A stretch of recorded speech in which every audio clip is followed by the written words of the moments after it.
again. That's right. It's ERRF the after party. We got people drinking Red Bull. I got Red Bull here, so we're gonna go all night if we can. All night. So I know that you guys are driving home. You guys need some party. We're gonna give you a party. We're gonna build some crazy printers right now. Daniel, working. Daniel's studying. Daniel's studying the information for his printer. We got our friends over here, Daniel, which I call the printing god or the printing whisperer. He is working on like CR10, made it quieter somehow. We're not really sure how he managed that one. We got Barrett here's being the driver for us, as we need him anyways to drive.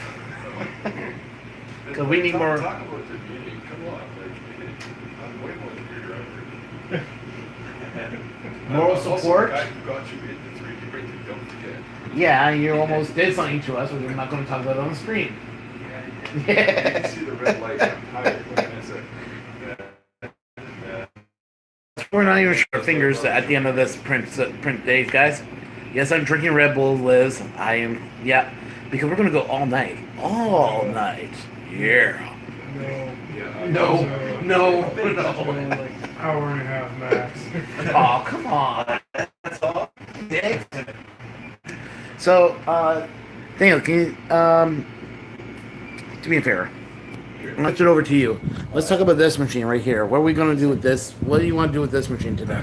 So this is a cool machine that I've been working on for like a year and a half. It's finally like 99% done, and I just need one little last push on it. I was hoping to get it done for her, but I didn't quite. So what I'm going to do with it tonight is instead of me wrestling with a groove mount, which can be kind of difficult to print in a really nice orientation with the other features that need to be on this piece, such as complex belt textures. Instead, I'm going to use a slice cutting mosquito. Okay, check this thing out. I'm going to use one of these.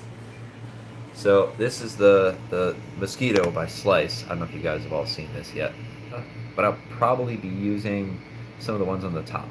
We'll see, or even these ones on the side. So lots of mounting options. So I'll figure out a way to mount this on the side of that instead, and then I'll just make a little Odin adapter. So that should be a nice high performance hot end, so we can get this thing out the print tonight. What are you doing to CR10? CR10. Well, this is actually working with CR10, like up close and personal. So I'm just tweaking some Cura profiles and tweaking some settings on the machine and just tuning it up in general. It had some problems yesterday, so we're kind of tuning it, trying to get it back up and running. Yeah, well, the CR10 was working. It just was coming out with prints that just didn't look right. Yeah. I tried turning it down, turning it up, trying to speed prints, trying not to speed prints, Yeah. trying to get just tuned nicely. So It seems to be working for me. I don't know. Maybe I am a printer whisperer. I don't know. No, I think the difference here is you actually went into the control box and said... did some changes to it. Most of these settings that it came with by default are junk, so let's change them. Yeah. Not junk necessarily, but not optimal. Yeah, they're not ideal. So I it should. Manufacturers' default settings can be improved on a little bit. Okay, 3D Medic Vince, thanks for coming on. Rover, thanks for coming on. You got the wrench, you know what to do. I forget who else we had coming on here. Let me just go through the list, guys. So we have John Mack. Hey, are you still driving, buddy? Just curious. You should be checking out the area. What do you mean by that, DJ Liz? And yeah, hi to everyone else. Hey, Medic, got a question for you. Oh, you know, they're talking. Profile? I've heard a lot of good things about that profile, although I have a couple of things about it, such as traction. I would make it still. Although it's a very good starting point, it's better than the default one provided. What profile are you talking about? I would like to see. I would like to try tweaking that. Maybe we should. Do What that. profile? Yeah. The Chris Elkins profile for us. It's Oh, the most God, widely used, we're gonna tear. CR10 profile. So you want to tear that one apart and rebuild Look at it? it and analyze all the settings to see if there's anything I think could be tweaked a little bit. That'd be fun. I already done that. There's not much to see in this city, except for the Walmart where we bought the Ribble. and we almost ended our lives at. And then there's the red light for me to see that I did. That's right. Barrett almost killed us. Here, come in and check Okay. these first layers out. We're on layer like 2 now, but He has really been impressed with this printer. it's very good for the price. Hey, Game Critic, thanks for tuning in. I'm glad that you're enjoying this. So what we're talking right now is, if you didn't watch the after part, the first half, you know, that we weren't going live, but we weren't sure what we were doing. Why don't you explain a little bit about the test file? Test file here? Yeah, here it is, right? Yeah. Sure. So this is V3 by Control V on Thingiverse. It's a benchmark file that a lot of people like to print as just a test of print calibration. 3D Benchy is probably the most widely used benchmark file, but there are a ton of others out there. This one is nice. I really like this one for putting a machine through its paces because it separates all of the different functions and spaces them out on their own individual features. So it makes it easier to identify like one thing at a time if something specific needs to be tweaked. Whereas like 3D Benchy, where all of those features are just crammed together on one model, is more of a real world test of middle of the road settings. You know, if in general, you know, you can print things well. Whereas this is more of a challenging, does it do bridges well? Does it do this feature well? Does it do poles well? Does it do Why don't we talk about the this part right here, the bridging first? the bridges? So yeah, this is actually pretty neat. I'm gonna put this up to the. Actually, we should do it over there with the lights really bright. Sure. Yeah. Sorry, guys, we're moving around here.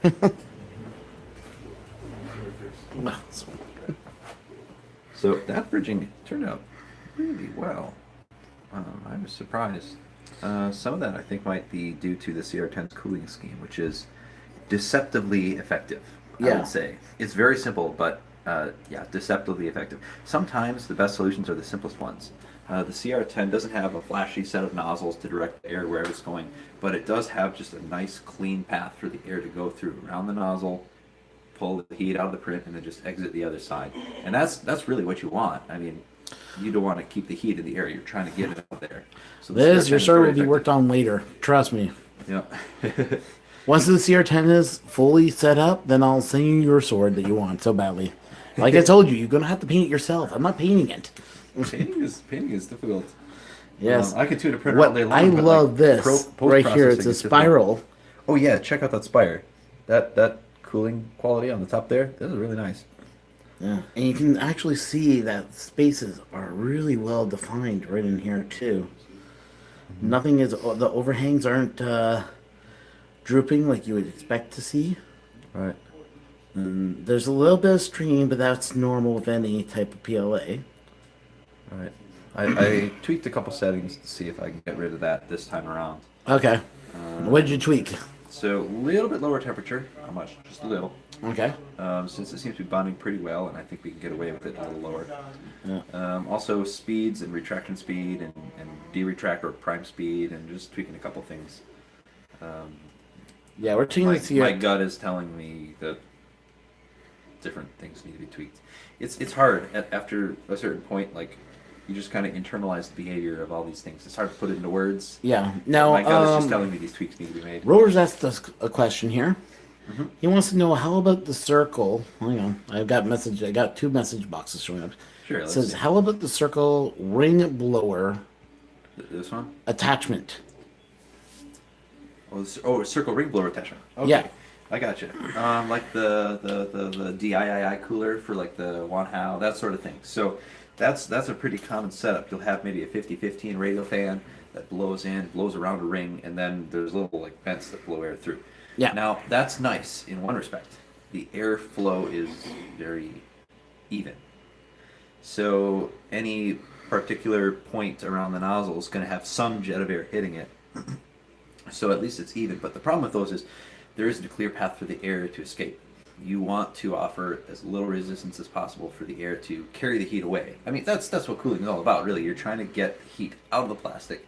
And the way you can do that is by making it easy for the air to leave the vicinity. The problem with circular coolers is that sometimes they can tend to be a little too constrictive and they just kind of block off the area. And the warm air, or sorry, the room temperature air, the cold air enters, but it hits the print, takes the heat off, and then just kind of circulates around in there and doesn't really, get wicked out of the place very quickly. It doesn't carry the heat away. The heat kind of stays in the area. So that's the thing you got to watch out for with those. You gotta keep in mind whether they block it and keep the heat in, or if they're far enough away that the heat can, leave. Now with the CR10 heater, it actually, I'll go with this. Sorry guys, you gotta watch it this way. So the CR10 blower is here. So you're pushing air across, which is also taking all the heat away, which doesn't cause that, what's the word I'm looking for? For the heat to be able to rise up again and cause... Like convection or like a stagnation, I guess. Yeah, it that's doesn't the just stagnate in the area. There's a steady current just pulling through. Exactly. Which is what makes the CR10 a little bit interesting for its cooling techniques, right? Yep, and deceptively effective. People would think, oh, you need all these big fancy cooling shrouds and fans, and that's what a lot of people do when they get their printers. They start, updating those and upgrading those, and the CR10 just has this one little fan just blowing straight across. It works. It works great. Yeah. I do that in some of my printers too. I have something like that on my console, and it works just fine. So yeah, he's been really impressed with what he's been seeing then. He asked also about the half moon type. The half moon type then. Is that this? I guess he's talking about that, I guess, yeah. The sort of the amphitheater shell kind of, the dome part? Yeah, I think that's what he was talking about. He hasn't replied back about it. Sure. It turned out pretty well. Here, I'll let you hold that so you can kind of rotate around and you can see the surface finish. Yeah, so there you go. Pretty good. I'm just going to put this phone in here, like so, if I can. No, I can't. Not quite. No. Oh, where's the lens here? Okay. So, guys, I'm just trying to give you guys a good view of that. There's the inner core. This is the outside of it. Now, we're using filament.ca to actually look at this stuff, but as you can see, it is super clean. You don't see any blowing, you don't see any string or anything else going on in there. Hopefully, this is a little bit more different than what I usually do, guys. So, hopefully, you guys are enjoying it. If you are, hit the thumbs up, guys. You know that. I mean, no disrespect, but yeah, this is going to get a little technical. It's going to get a little crazy. Oh, boy. And if my phone dies, guys, I will come back as soon as it's recharged. That shade. Oh. Do you have a battery pack on you or no? Spare battery packs. All battery packs are... Okay. Can you do it, Jared? You're not... No, I need you to do the camera guy for a second. Yeah. I'm back in a few seconds, guys. I'm just going to go and get a battery pack. I'm not just a camera guy. I'm just taking over this channel completely. This is mine. That's not your channel. Yeah. And Jacob is doing amazing things over here. He's found a brilliant potential solution for a small problem. Ooh. He's looking for a very small hot end. Need something to go fit on this tiny little carriage. Yeah. To go on a tiny little printer. Yeah. Because this is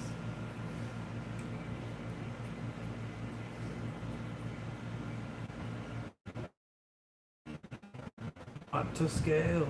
Yeah, no, that is definitely a little large. So, so you come up with a really interesting take on how to maybe do this. So this is the hot end off of the 3D pins. This little ceramic heater cartridge wrapped around ceramic tubes, and they're tiny. They're like the size of a pin cap. Once you get rid of that big plastic safety, because who needs it? It's Yeah. plywood. It could burst into flames at any point. So, yeah. So I never the thought of going there for a hot end for a printer. It's like going to a pen. Same thing that the Tico used. Oh, It no. was good enough for the Tico. There you go, guys. So that's the guy that's been hosting your video. Regardless of the Tico not being able to print, the Tico could extrude plastic. Yeah. Okay, are we actually going to take a Tico and turn it into a fish tank, or are we going to make it work? From what I thought Roberto actually did he did turn it into a fish tank, for what we know. This is another 3D printer guy. Yeah. But according to what I've been told, you guys want to take the Tico and make it work, right? That's right. Are you gonna wear like the mad scientist coats and everything else? Are they mad? Yes, they are. They might not understand the Chive and rail that's going to go in. Oh, Chive and rail? Chive and rail. It's a running joke. Oh, okay. And maybe one in slightly poor taste. No, I do have a portable USB charger. This is what I'm putting the phone on. Yeah, it's a USB charger with a mount system, which I'm trying to get mounted right now. That's why you're seeing the shaky vid, guys. Sorry. This is really hard to put on with this stupid clamp. We experienced technical difficulties. Technical difficulties, people. Please stand by. 911 has been called. Ah, Jesus. Okay, as a former master control operator, trouble slide. I need a trouble slide. I don't have one. Yeah. Okay, there we go. You are the trouble slide, bro. Oh, geez, thanks, guys. Who needs friends when you have enemies like this? Oh. There we go. Okay, now we're cooking with dynamite. Okay, guys.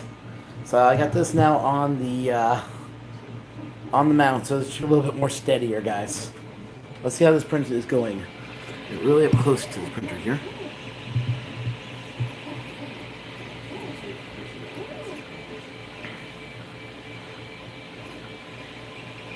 The printer's coming along pretty well. Yeah, I think so. So Daniel, Yeah. do you happen to have the one hot end that you were thinking about attaching to the little guy over here? Oh yeah. That's also a mosquito here. Okay, so it's the same one? Same one. We have a couple of these. While you were gone, Ron, Jacob did a little Oh, okay. piece about what Jacob's thinking of doing.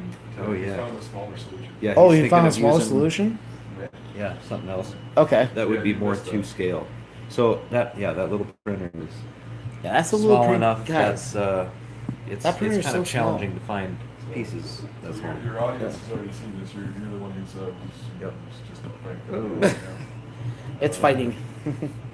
It's because this balance is a little bit off because of the way the camera is, its weight. So it's having issues right now. It's not being nice. What the heck are you doing? So maybe Wait for it to you should, kick in. take it off the toy and hand it to the actual cameraman. Yeah, no. Let's see if I can get this to de-level itself, guys. Hang on, guys, for a second.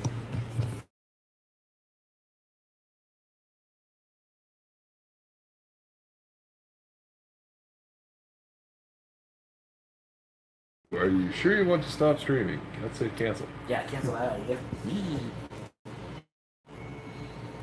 Okay, guys, I gotta first And this is Ron's little re-level toy my he's messing with stupid here. stupid thing here. So give me a moment, please. See, now we should ask you guys. Do you prefer Ron's little toy for mounting the camera, or do you prefer the nice steady shot from the cameraman? That's not a question you ask my stream. They're probably going to say yes. This steady camera guy. And if you guys do, I'm all just you're no longer my friends.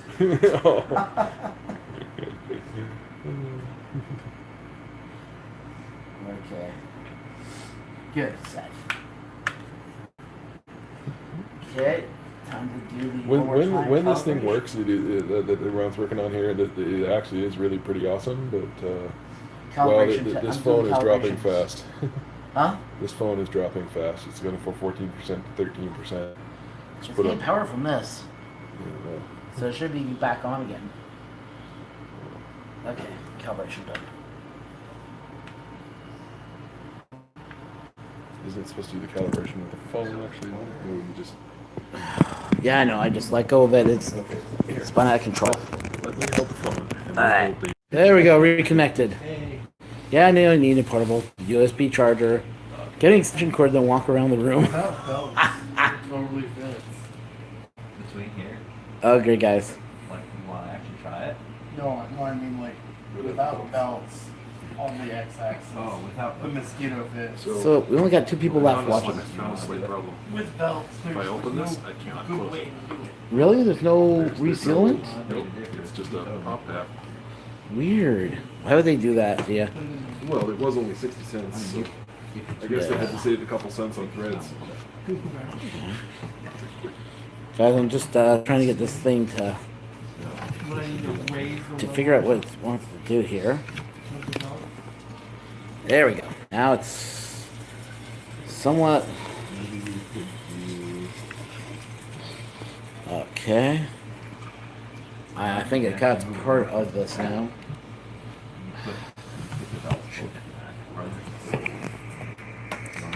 Do you still want to stream?